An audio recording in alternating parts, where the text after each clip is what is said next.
우리는 어제까지 가시 같은 율법으로부터 어떻게 해방받는지에 대해서 함께 알아보았습니다. 오늘부터는 신약에 예수님이 우리에게 전해주신 말씀, 그 말씀을 어떻게 대해야 되는지에 대해서 우리가 함께 알아보기를 원합니다. 그리고 이 시간들을 통해서 여러분에게 BC와 AD가 나누어지는 시간이 되시기를 간절히 소망합니다. 우리 삶을 또 이 세상을 바라볼 때에 점점 어두워지고 악이 관영하고 불법이 성행하고 사랑이 식어지고 있다는 것을 우리는 지금 체감하고 있고, 나도 지금 그 속에서 살고 있다라는 것이 믿겨지지 않을 만큼 그렇게 체험되어지고 있습니다. 그래서 우리가 마지막 때다, 이 마지막 때가 언제인지는 알 수 없지만 그야말로 종말에 가까이 왔다라는 것을 우리는 알게 되고, 그렇기 때문에 더 깨어있기 위해서, 더 온전한 삶을 살기 위해서 더 좋은 말씀을 많이 들으려고 애씁니다. 또 말씀을 더 읽으려고 애를 씁니다. 그렇지만 안타깝게도 그렇게 하면 할 때마다 아이러니하게도 세상으로부터 진정한 자유와 해방을 느끼고 하나님의 자녀의 삶을 누리는 것이 아니라 오히려 죄에서 벗어나야 하고 더 거룩한 삶을 살아야 한다는 일종의 중압감과 그렇게 살지 못하는 자신에 대한 판단과 정죄가 커지는 것도 지금의 우리가 경험하고 있는 사실입니다. 우리는 무엇보다도 이 문제를 제대로 해결할 줄 알아야 합니다. 그렇지 않으면 평생 이 땅에서 현재적 하나님 나라의 삶을 누리지 못하기 때문입니다.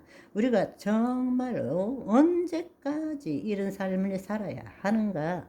언제까지 이런 마음의 태도로 신앙생활을 해야 되는가? 정말로 복음이 좋은 소식인가?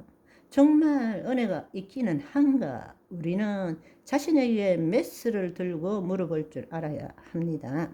무엇이 문제인가?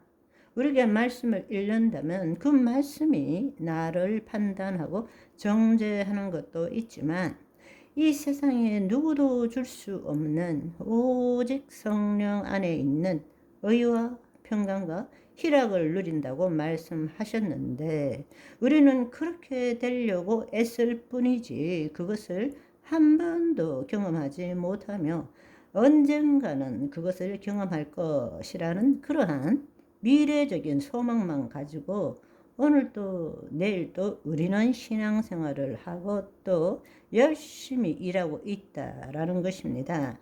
정말 복음이 그것이 전부일까요? 아닙니다. 우리는 이 현재적 하나님 나라에서 그 좋은 소식, 그 은혜를 누릴 줄 알아야 된다고 생각합니다. 그렇다면 왜 못 누리느냐? 결론은 한 가지예요. 너무 충격적인 이야기인지는 모르지만 우리가 복음을 제대로 알지 못하기 때문입니다. 이 시간들을 통하여 우리 모두가 진리의 영이신 성령의 인도함을 받고 정말로 그리스도 안에서 진정한 복음을 누리시기를 간절히 소망합니다. 아멘. 우리는 지금까지 구약의 율법과 신약의 말씀을 인간의 관점에서 역사적으로만, 즉 시간적인 측면에서만 보아왔다고 지난번에 말씀드렸습니다. 그래서 가시와 같은 율법으로부터 어떻게 자유함을 얻는지를 먼저 지난번에 나누었던 말씀을 요약하고 또 새 언약의 말씀으로 넘어가 보도록 하겠습니다.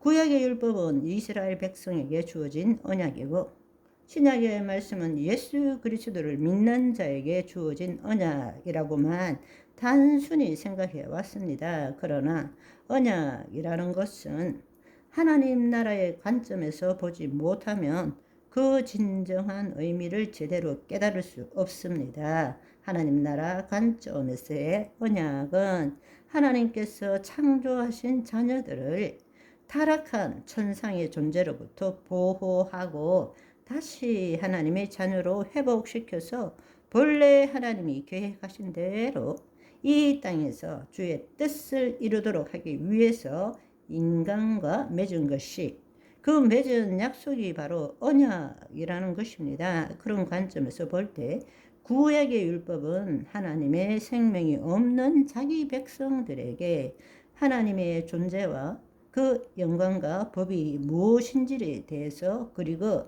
그 백성들이 얼마나 그 법과 영광으로부터 벗어났는지에 대해서, 즉 다른 말로 말하자면 죄가 무엇인지를 알려줌으로써 그 백성들이 다시 하나님의 영과 법 안으로 들어오도록 하기 위해서 맺은 언약이 구약이라는 것입니다. 한편 이 신약의 말씀은 우리의 심중에 심겨지는 것입니다. 구약의 율법은 돌판에 심겨진 것입니다. 따라서 구약의 율법은 듣고 배우고 지키고 행해야 하는 법이고, 신약의 말씀은 영이요 생명이신 하나님이 우리 안에 임하셨기 때문에 신약의 말씀은 우리를 통해서 이루어져야 할 법이라는 것입니다. 아멘. 그 말은 예수 그리스도 안에서 새로운 피조물이 된 우리가 주의 말씀으로 우리의 몸이 통치함을 받음으로 우리를 통해서 그 말씀에 따른 실체가 나타나도록 하기 위해서 준 것이 신약의 말씀이라는 것입니다. 우리가 그리스도 안에 있기 때문에 우리는 새로운 피조물이 되었지만 우리 몸은 여전히 구습 가운데 있기 때문에 그 몸을 새롭게 하기 위해서 영요 생명이신 말씀이 우리 안에 심겨졌다라는 것입니다. 따라서 그 말씀은 우리 몸을 통치함으로 그 말씀의 실체가 내 삶 속에 나타나도록 하기 위해서 주어진 것이 바로 신약의 말씀이라는 것입니다. 아멘. 오늘은 여기까지. 바이바이.